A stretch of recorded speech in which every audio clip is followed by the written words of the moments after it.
Yes hello everyone, good morning all of you and welcome to the global world academy. So आज के session में हम लोग यहाँ पर reproductive phase of human life के बारे में डिस्कस करने वाले हैं। और ये टॉपिक आज हम लोग स्पेसिफिक क्यों ले रहे हैं, क्योंकि आपने देखा होगा एग्जाम में जब भी हम लोग टेस्ट सीरीज लगाते हैं या जब भी कोई भी previous year paper questions complete करते हैं, तो इस टॉपिक से या इसमें होने वाले डिसऑर्डर से, बीमारी से रिलेटेड कई सारे क्वेश्चंस आपसे एग्जाम में पूछे जाते हैं। तो आज इस टॉपिक को अपन एक साथ पूरा कंप्लीट कर लेंगे। इसका बेसिक कंसेप्ट भी समझ लेते हैं और इससे रिलेटेड जितनी भी बीमारियां होती है उनके बारे में भी आज हम लोग डिस्कस कर लेंगे। ओके, सो बेसिकली हम लोग यहाँ पर एक क्वेश्चन मैं आपको सबसे पहले शो कर देती हूँ, जो कि अभी हाल फिलहाल 2023 के एग्जाम में आपसे पूछा गया था। The first menstrual flow begins at puberty and its term age. पहला ऋतुस्राव यौवन से शुरू होता है और इसे किस नाम से पुकारा जाता है? इसे मेनोपोज के नाम से, इसे मेनार्के के नाम से, इसे डिसमेनोरिया के नाम से, या फिर इसे एंडोमेट्रियोसिस के नाम से जाना जाता है, राइट? अब ये वाला क्वेश्चन तो इन्होंने आपसे एग्जाम में पूछ लिया, लेकिन जो अपन को चार ऑप्शन दे रखे हैं, इन चारों ऑप्शन का मीनिंग हमें पता होना चाहिए, क्योंकि हो सकता है कि आगे आने वाली एग्जाम में इसी ऑप्शन से रिलेटेड कोई क्वेश्चन बनाकर आपसे पूछ लिया जाए। ठीक है, तो आज अपन इसका पूरा बेसिक समझते हैं, फिर अपन वापस से क्वेश्चन पर आएंगे और आंसर करेंगे। ठीक है, तो बेसिकली यहाँ पर तीन फेज होते हैं। मानव लाइफ के या महिलाओं के जीवन की बात करें तो तीन फेज यहाँ पर होते हैं। सबसे पहले होता है मेनार्के, जहाँ पर फर्स्ट टाइम पीरियड्स आते हैं, उसे मेनार्के पीरियड, मेनार्के समय या मेनार्के टाइम यहाँ पर कहा जाता है, जो कि यूजुअली होता है 11 से 12 साल की एज में। कम भी हो सकती है एज थोड़ी सी, 1 से 2 साल ज्यादा भी हो सकती है। ठीक है, एग्जैक्ट हम लोग नहीं बोल सकते हैं, एक एवरेज अपन यहाँ पर लेकर चल सकते हैं। तो जो शुरुआती समय होता है मासिक धर्म आने का, उसे मेनार्के के नाम से जाना जाता है। दूसरा अपना मेंस्ट्रुएशन पीरियड होता है, जो कि 12 से लगभग 50 साल तक चलता है। कुछ कुछ एज में ये 55 भी चला जाता है, कुछ कुछ में ये 45 भी रह जाता है। ठीक है, तो एक एवरेज अपन यहाँ पर पकड़ कर चल रहे हैं। तो मेंस्ट्रुएशन का जो टाइम होगा 12 से 50 साल का रहेगा। फिर एक और फेज होता है मेनोपॉज के नाम से जिसे जाना जाता है, ये 50 साल से टिल डेथ तक चलता है। अब इन तीनों का मीनिंग क्या है और इन तीनों से रिलेटेड क्या क्या चीजें हैं जो हमसे एग्जाम में पूछी जा सकती है, तो फर्स्टली हम लोग कंप्लीट करेंगे मेनार्के को। ठीक है, मेनार्के का मतलब क्या होता है और इसे किस नाम से पुकारा जाता है? हिंदी में इसे जो है रजो दर्शन के नाम से जाना जाता है। ठीक है, आपने देखा होगा कुछ स्टेट हमारी कंट्री में ही ऐसे हैं जहां पर फर्स्ट मेनार्के पर, फर्स्ट रजो दर्शन पर जो है पूजा करवाई जाती है। मतलब एक तरीके से त्योहार के रूप में इस चीज को सेलिब्रेट किया जाता है। आपने बहुत सारी मूवीज में भी ये वाली चीज देखी होगी। ठीक है, पूरे अपने रिश्तेदारों को भोजन करवाया जाता है, इस तरीके से इस फेस को सेलिब्रेट किया जाता है। ठीक है, तो देखो, menarche is the first menstrual cycle और first menstrual bleeding in female humans. रजो दर्शन महिला मनुष्यों में पहला मासिक धर्मचक्र या पहला मासिक धर्म रक्तस्राव होता है।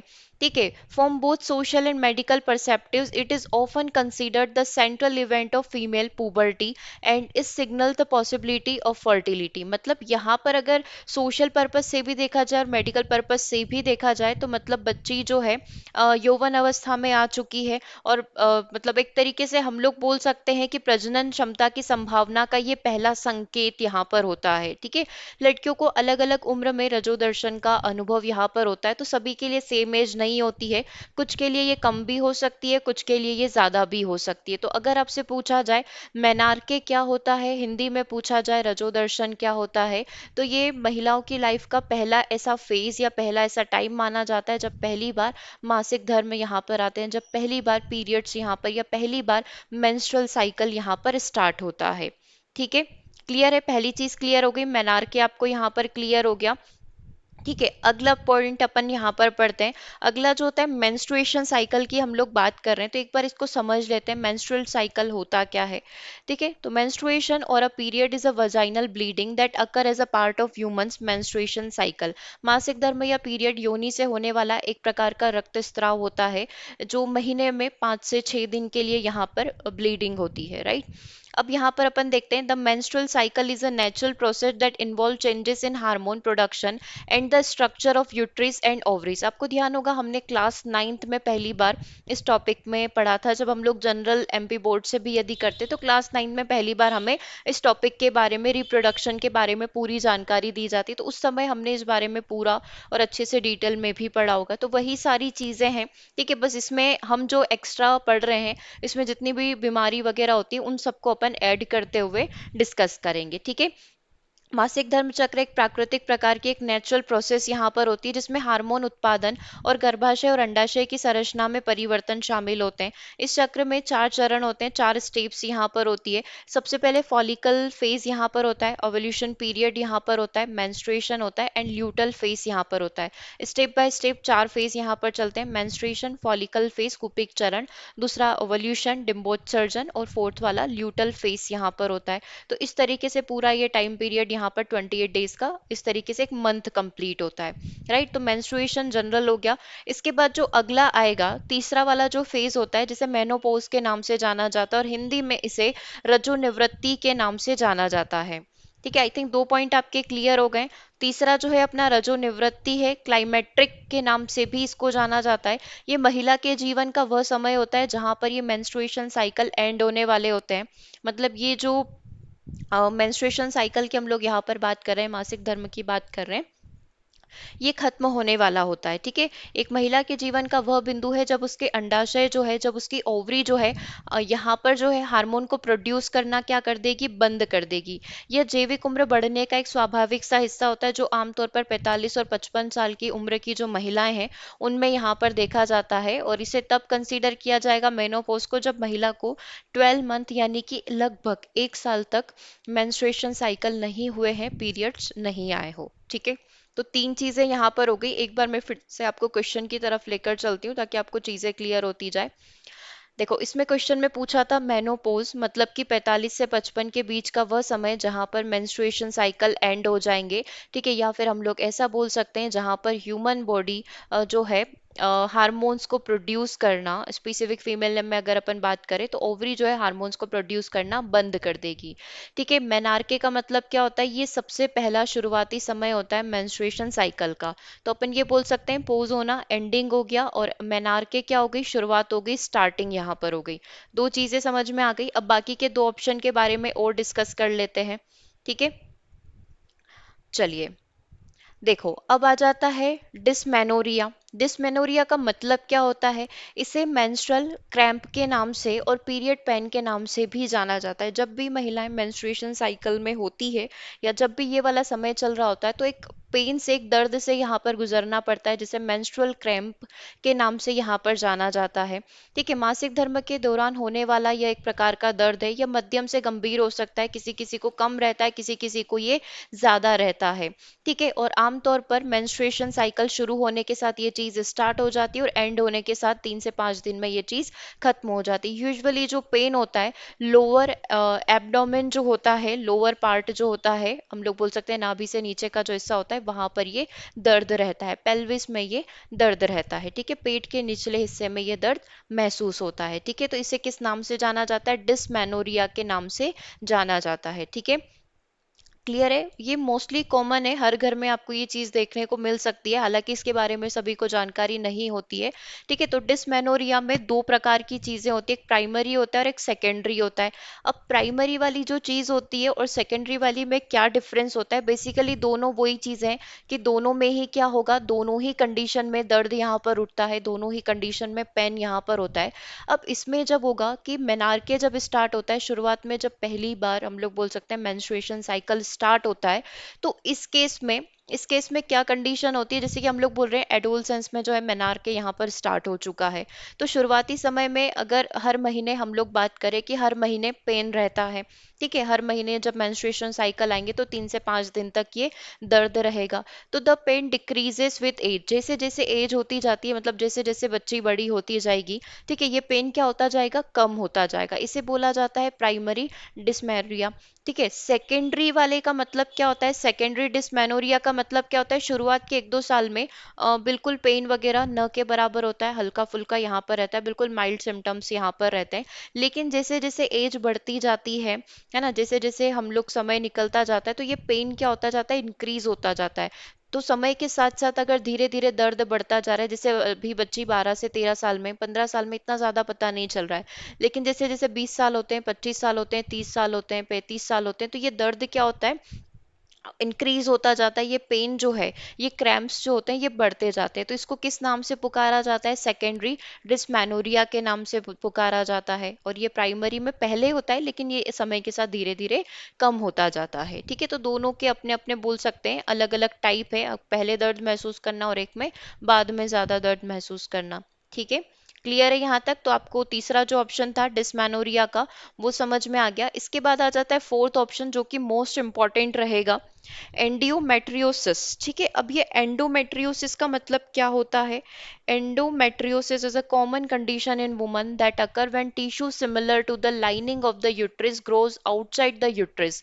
मतलब कि एंडोमेट्रियोसिस महिलाओं में होने वाली एक आम स्थिति होती है, जो कि तब होती है जब गर्भाशय की परत के समान ऊतक जो है गर्भाशय से बाहर बढ़ना स्टार्ट कर देते हैं। आइडियली टिश्यूज अंदर होना चाहिए, लेकिन इसमें कुछ बोल सकते हैं कि कुछ दिक्कत यहाँ पर होती है, जिसकी वजह से आपको रेड रेड हॉटस्पॉट यहाँ पर बना रखे। तो ये टिश्यूज गर्भाशय के अंदर, यूट्रिस के अंदर ना होते हुए यूट्रिस के बाहर बनना स्टार्ट हो जाते हैं। इसकी वजह से बहुत कॉमन से सिम्टम्स इसमें दिखाई देते हैं कि ईचिंग होना, घबराहट होना, इस प्रकार के कुछ सामान्य लक्षण इसमें देखे जा सकते हैं, और जिसको बहुत समय से दूर करने की जरूरत है। ठीक है, इसका ट्रीटमेंट जल्दी लेने की यहाँ पर जरूरत रहती है। ठीक है, तो बेसिकली एंडोमेट्रियोसिस महिलाओं में होने वाली एक प्रकार की आम स्थिति होती है, जो तब होती है कि जब गर्भाशय की परत के समान ऊतक जो होते हैं गर्भाशय से बाहर बढ़ना स्टार्ट कर देते हैं, यूट्रिस से बाहर बढ़ना स्टार्ट कर देते हैं। ये अंडाशय फेलोपियन ट्यूब, ये अपनी ये वाली जो होती है, ये अपनी फेलोपियन ट्यूब होती है। ठीक है, और ये दोनों क्या है, ये दोनों अपनी ओवरी है।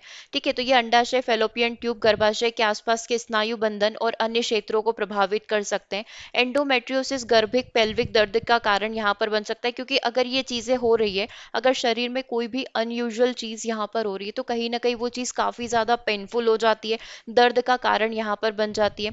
इस केस में प्रेग्नेंट होना काफी कॉम्प्लिकेटेड प्रोसेस हो जाती है, और किसी व्यक्ति के पहले मासिक धर्म से ये शुरू हो सकता है और लास्ट तक ये रह सकता है। किसी किसी केस में क्या होता है कि शुरुआत ही इसी के साथ होती है कि एक्स्ट्रा टिश्यूज बढ़ना स्टार्ट हो जाते हैं, जिसको टाइम टू टाइम हम लोगों को ट्रीटमेंट लेना पड़ता है, और ये लास्ट तक रहता है।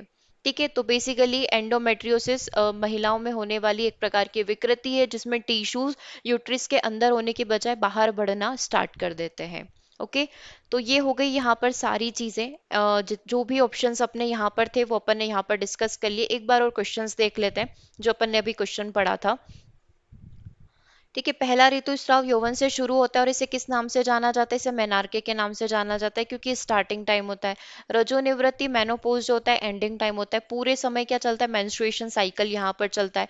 डिस्मेनोरिया का मतलब क्या होता है? कष्टार्तव हिंदी में बोला जा रहा है, तो नाम से ही समझ में आ रहा है कि दर्द होगा। अब प्राइमरी और सेकेंडरी, ये दो प्रकार का दर्द हो सकता है। प्राइमरी में शुरुआती समय में बहुत मैक्स रहेगा, मतलब कि एक बहुत ही असहनीय पीड़ा वाला अपन बोल सकते हैं। और सेकेंडरी डिस्मेनोरिया का मतलब होता है कि दर्द जो है पहले कम रहेगा, लेकिन धीरे धीरे ये क्या होता जाएगा? इंक्रीज होता जाएगा। समय के साथ ये प्रवृत्ति जो है धीरे धीरे बढ़ती जाएगी। एंडोमेट्रियोसिस का मतलब क्या होता है कि यूट्रिस में टिश्यूज जो है, यूट्रिस के आसपास, फेलोपियन ट्यूब के आसपास जो है क्या होते हैं, टिश्यूज बढ़ना स्टार्ट कर देते हैं। ठीक है, जो काफी ज्यादा पेल्विक पेन का कारण बन सकता है। ओके, क्लियर हो गई सारी चीजें? तो इस क्वेश्चन का आंसर क्या हो गया? ऑप्शन नंबर बी हो गया। अब वो किसी भी प्रकार से कोई भी क्वेश्चन पूछ ले, आप बहुत इजीली आंसर कर पाएंगे, क्योंकि मोस्टली जो टॉपिक्स होते हैं वो यहीं से आपके जनरेट होते हैं। एक बार अपन नोमेनक्लेचर देख लेते हैं। ये अपनी ओवरी होती है। ठीक है, ये फेलोपियन ट्यूब है, फीमेल पार्ट की हम लोग यहाँ पर बात कर रहे हैं। ठीक है, ये मसल लेयर्स होती है। ठीक है, अब ये आप देख सकते हैं, ये एंडोमेट्रियम होता है, और जब भी मेंस्ट्रुएशन साइकिल चलते हैं तो ये यहाँ पर ठीक होने लग जाता है। ठीक है, इस तरीके से पूरा प्रोसेस यहाँ पर कंप्लीट होता है। ये वॉर्म है, ये कर्विक्स बोला जाता है इसको, और ये है वजाइना। ओके, क्लियर है यहाँ तक? चलिए एक टॉपिक और अपन साथ के साथ क्लियर करते चलते हैं, ताकि शाम वाला जो साइंस का क्लास होगा उसमें भी अपन बायो के ये सारे टाइप के क्वेश्चंस कंप्लीट करेंगे। उसमें और ज्यादा इस टॉपिक से रिलेटेड क्वेश्चंस आपको देखने को मिलेंगे। एक ब्लड ग्रुप वाला क्वेश्चन करते हैं, जिसको अपन इस ट्रिक के थ्रू समझ सकते हैं। अपन को ये देखना होता है कि कौन ब्लड ग्रुप किसे डोनेट कर सकता है। जैसे लगा अगर आप ओ पॉजिटिव है तो आप किन किन ब्लड ग्रुप वालों को ब्लड दे सकते हो। अगर मान लो आप ए पॉजिटिव है तो आप किन किन से ब्लड ले सकते हो। ठीक है, तो अपन यहाँ पर इसको समझते हैं। तो आपको कुछ नहीं करना है, इसको याद करने का एक शॉर्ट सिंपल सा तरीका है कि आप मैच दी कॉलम जैसे यहाँ पर जितने भी ब्लड ग्रुप होते हैं उनके बारे में अल्फाबेटिकली नंबर लिख लो। पहले ओ लिख लो, है ना, क्योंकि ओ जो है सबका किंग है। ठीक है, फिर अपना ए बी और ए बी आप लिख लेंगे।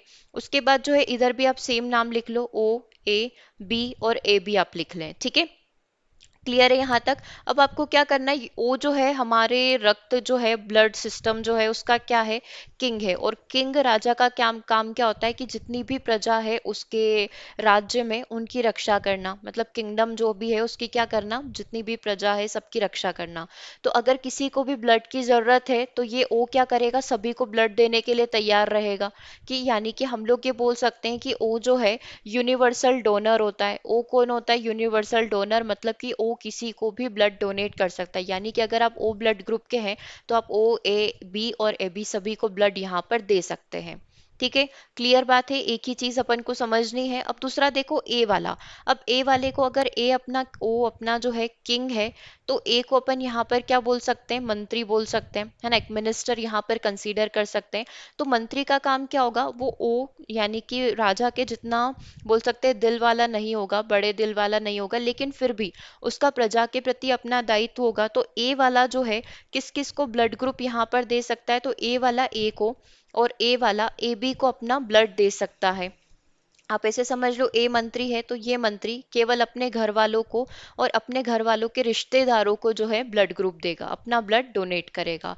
ठीक है, अब बात कर लेते हैं बी ब्लड ग्रुप की। तो बी अपन आप एक सेवक यहाँ पर समझ सकते हैं, है ना, कि मंत्री के नीचे वाले जो सेवक होते हैं उनको आप समझ सकते हैं। तो सेवक का भी सेम काम होगा कि अपने घर वालों की रक्षा करना और साथ ही घर वालों के रिश्तेदारों को प्रायोरिटी पर रखना। राजा के द्वारा जितनी भी स्कीम सर्विसेज लॉन्च की जा रही है, अपने घर वालों को उसका फायदा दिलवाना और अपने घर वालों के रिश्तेदारों को उसका फायदा दिलवाना बी का काम हो गया। तो बी ब्लड ग्रुप बी और ए बी को दे सकता है।